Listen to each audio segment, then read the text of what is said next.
12 tata letak desain grafis. Agar hasil desain menjadi indah, apik, dan menyenangkan mata, penataan yang tepat mutlak dibutuhkan. Seni tata letak ini disebut dengan layout. Ada 12 jenis layout dalam desain grafis, yaitu 1. Layout Mondrian mengandalkan basis warna biru, kuning, dan merah, dengan garis hitam sebagai pemisah setiap ruang. Layout Mondrian kerap dipakai sebagai tata letak spanduk kegiatan, poster film, juga majalah fashion. Penempatan unsur gambarnya adalah di dalam bidang berbentuk segi 4, baik itu persegi panjang, portrait, landscape, maupun poligon beraturan.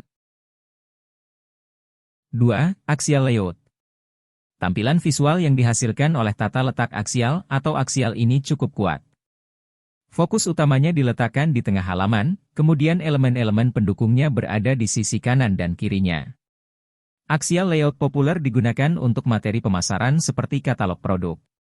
Selain itu, juga sering dipakai dalam desain sampul majalah dengan headline yang fokus mengupas satu topik spesifik. 3. Big Type Layout. Big Type Layout punya ciri khas menggunakan font berukuran besar sebagai unsur utamanya.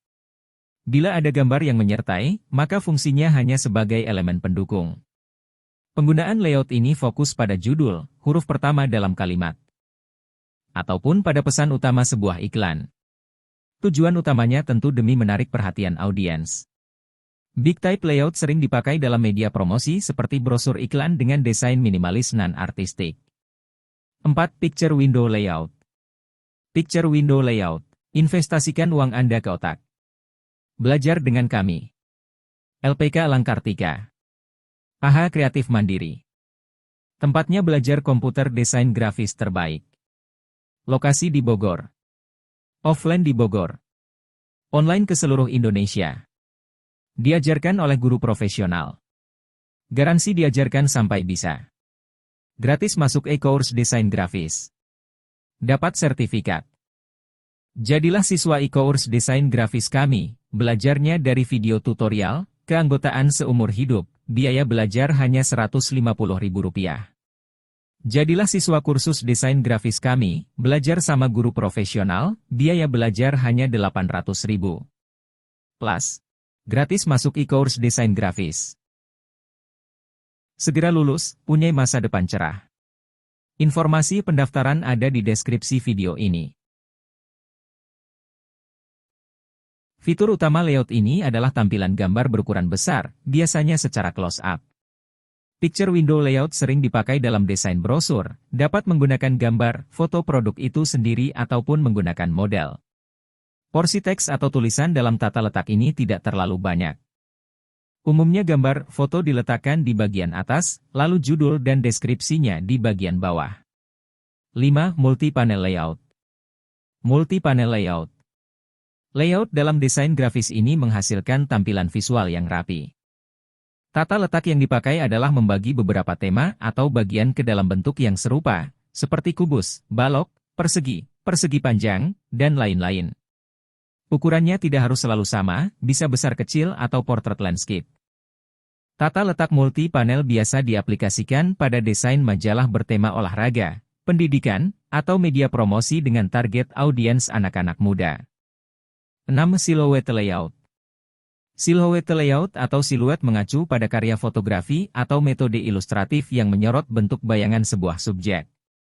Tampilan visualnya dapat berupa teks, ilustrasi warna, atau pembiasan warna halus. Mayoritas desain dengan tata letak ini menggunakan nuansa klasik dan retro. Namun, dengan tambahan elemen warna yang tepat. Layout ini bisa menciptakan desain artistik dan unik. 7. Frame Layout. Frame Layout.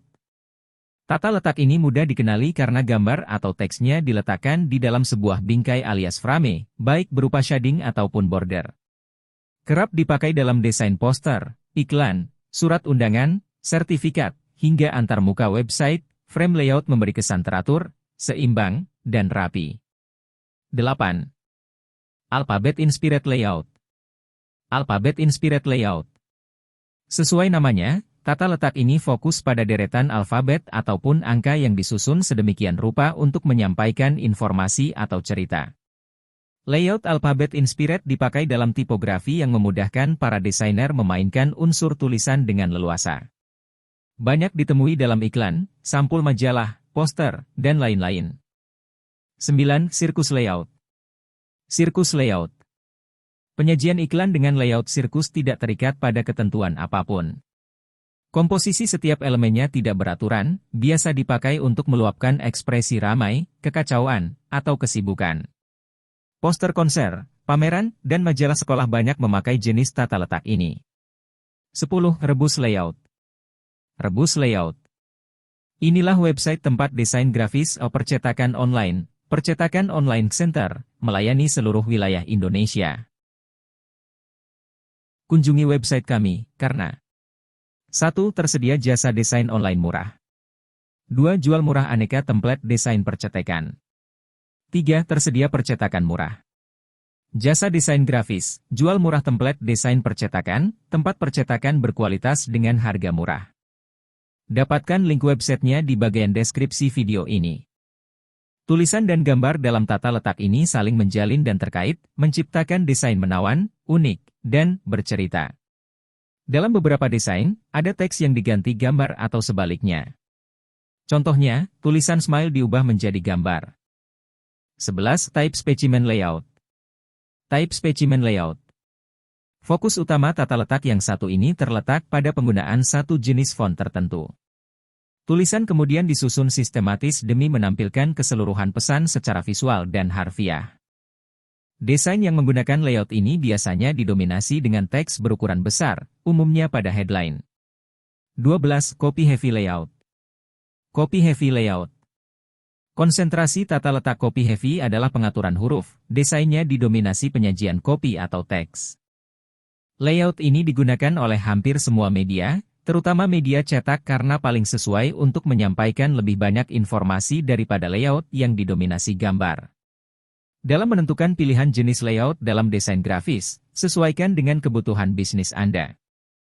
Hal ini termasuk karakteristik produk, target market, serta pesan yang ingin disampaikan. Semoga video tutorial tersebut dapat bermanfaat untuk teman-teman dalam kegiatan penjualan online. Sampai bertemu lagi di video-video tutorial berikutnya, jangan lupa klik tombol subscribe supaya teman-teman tidak ketinggalan video pembelajaran terbaru.